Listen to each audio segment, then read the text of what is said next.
kenapa bekas Nabi? Manusia yang paling cerdas adalah manusia yang melawan selera nafsunya dan selalu ingat mati, kemudian selalu mempersiapkan diri untuk mati. Nya orang siap untuk mati, udip nak siap. Siap, muka mati siap, udip lebih helum siap kan? Kalau yang siap hidup belum tentu siap mati. Tapi kalau sudah siap mati, hidup pasti siap. Ngempu dah persiap mati. Pertama dengan taubat dari dosa-dosa. Yang kedua, selalu bersama Allah, munajah dengan Allah. Karena tanya akan kembali kepada Allah, cari dulu kasih sayang sebelum kembali. Berjuang menjadi hamba-hamba kesayangan Allah. Ya, jadi wonyo ya berjuang untuk menjadi hamba-hamba kesayangan Allah. Ya, Allah. Tadi kedi truk virus, enggak apa-apa, kita sudah siap. Hana truk jauh lebih siap. Dan baik panik-panik biasa mandau. Biasa mandau. Tu menjaga terai. Jaga apa? Baik sering berkumpul. Nyola lagi nyo hai hanje yang menari.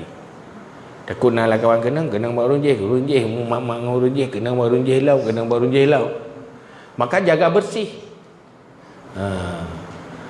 Jaga bersih, jaga imun, jaga iman, itulah konsep hidup orang beriman. Jadi mulazamatul buyut, ridha bil qut. Ridha bil qut. Siap-siap aja buto, bersiap. Punya hana payah pajo sika siap. Munyo payah pajo. Hai munyo siap han pajo buto, hana keun buto kan siap kan? Dan tegar matang, hadapi dengan senyum. Hadapi matang, biasa matang. Cuma komik. Nyo yang perle. Olehnya tak ada kedinangan yang meninggal. Ya, bite. Tipulan kamu meninggal. Orang yang sama-sama 3 perpisahan kamu Allah musalat jika iwa ba Allah nyailah doa. Siap doa kan? Doa kengan. Itu nanti magut. Nyo kan dapat takut meno si matang digering-gering digado tahu merawah-rawah gero kan? Nyobek merawah-rawah. Tetapi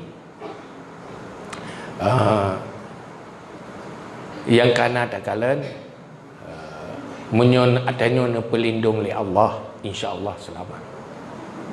Apapun virusnya enggak akan mampan. Sayyidina Ali, Khalid bin Walid, ada yujuk racun, itu pun racun. Tapi karena Khalid bin Walid kuat tawakal kepada Allah, karena Nabi makrifah oleh Allah, najib juga nak apa. Tapi tanya beda pegat Khalid raw tu. Dia nak Khalid bin Walid raw tu. Na ulia jamun tanya rimung ya tinggal ridu. Memang teridu itun. Nya nak pupu ke orangnya.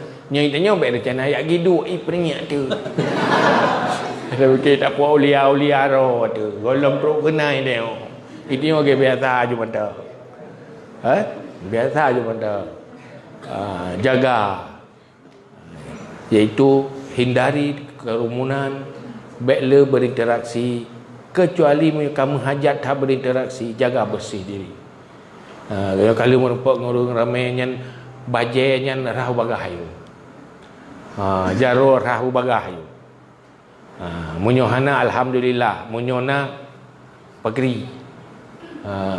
Mainona urut pegah paya betul pegah pun tak patih tahayat muno get tak patih kan ada patih nyo sabar danyo nyom berhadapan dengan penyakitnya persis lagi urung buta ajak jalan hande tak kalah luang ya hai urung buta hande kalah luang tak kerja mana urung pegah nyan tengku luang iku ya nyan luang ubiraya tengku iku pugat tak patih pugat baik. Hai tak ipungut dia pergi. Ipungut kakak ipungut ke dia. Pokoknya tak pedih je mentah. Tak geruk baju. Orang mau geruk di jalan tarik pergi. Hana pupu. Takut bitnah luang. Hai musuh mana? Menyona luang tagrub selamat. Menyohana luang tagrub hai selamat ti kan? Ya kan? Tapi menyohan tak petih. Hak ikut petih dah aku. Hak ikut agrop bum lang luang gede. Gara-gara hantar petih. Maka lebih ikhtiar ikuti mereka. Karenanya ahlul khibrah. Karenanya persoalan kesehatan ada ahlinya. Ikuti mereka. Harga tak ikuti. Tapi baik panik. Baik termakut. Tanya punya kabrat termakut gak ti? Kadang mata termakut kaji muat meretip, kaji muat dah istighfar. Ohnya lebih agak termakut juga deh. Yang baik pantan. Man termakut kat pantannya yang tu sahat. Yang man termakut astagfirullahalazim, astagfirullah ya Allah nu selamat berdoa je tapi bismillah masya-Allah la yasuqul khaira illallah. Bismillah masya-Allah la yasrifu su'a illallah. Bismillah masya-Allah ma kana min ni'matin faminallah. Bismillah masya-Allah la ya'ti bil hasanati illallah. Bismillah masya-Allah la haula wala quwata